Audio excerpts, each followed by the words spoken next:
How can a person find a righteous wife? I'll mention inshallah ta'ala. Number one, we already mentioned a dua, supplication. Just like Ibadur Rahman begged Allah to get a righteous wife, a dua.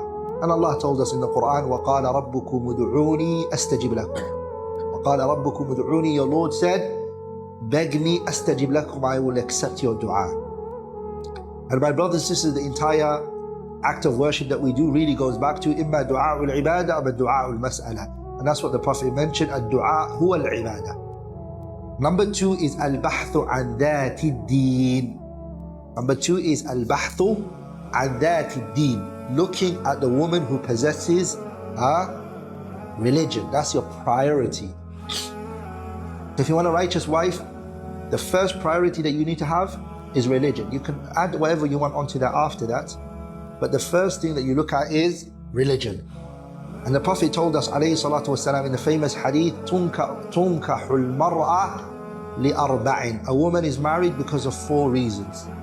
لِمَالِهَا وَلِجَمَالِهَا وَلِحَسَبِهَا وَلِدِينِهَا. Then the Prophet said, فَرْ بِذَاتِ الدِّينِ تَرِبَتْ يَدَاكَ. That men would marry a woman for 4 reasons.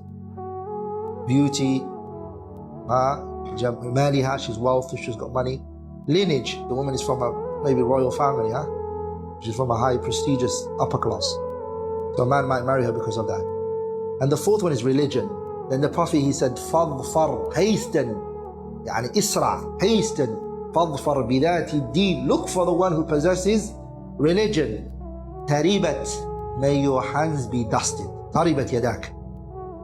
Are we all together? So if you're going to get married, which woman should you first prioritize? Religion. If you prioritize other things and you dismiss religion in totality, you don't care about it, and you choose her because of looks, you're gonna lose out on what? What are you gonna lose out on? You're going to lose out on a zawjah as-salihah, a righteous wife. Number 3 is al-Istikhara al-Shar'iyyah. Praying Salatul Istikhara. Once you've made the decision, inshallah ta'ala, you've chosen the sister, she's got religion, Istikhara, consult Allah subhanahu wa ta'ala. The word al-Istikhara, it means an yastakhir Allah, that the person, he consults Allah and he says, Ya Rabb, you know what's best for me. I'm going to go forward for this, I'm going to go for it. And if it doesn't work out, Ya Rabb al-Alam, or if it's not good for me, and it doesn't have khair in it for me, oh Allah subhanahu wa ta'ala, get rid of it for me, don't let it happen. The 4th one is, you're now married. She's become your wife. Allahumma barik, she has religion. The 4th thing that you need to do in order for her to remain and be a righteous wife is ta'limuha umur ad-din. To teach her, ta'limuha, to teach her what? Matters related to the religion.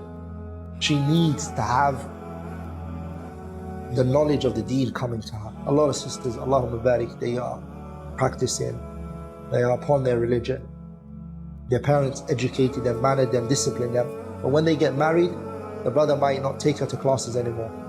He might not share benefits with his family. And so what happens is that the sister, she doesn't get the knowledge and the ilm that she once upon a time used to get. And if you look at the ayah, what does it say? Ya ayyuha alladhina amanu, qu anfusakum wa ahlikum nara. So save yourself and your family. So the family have to be part of your studying and your learning.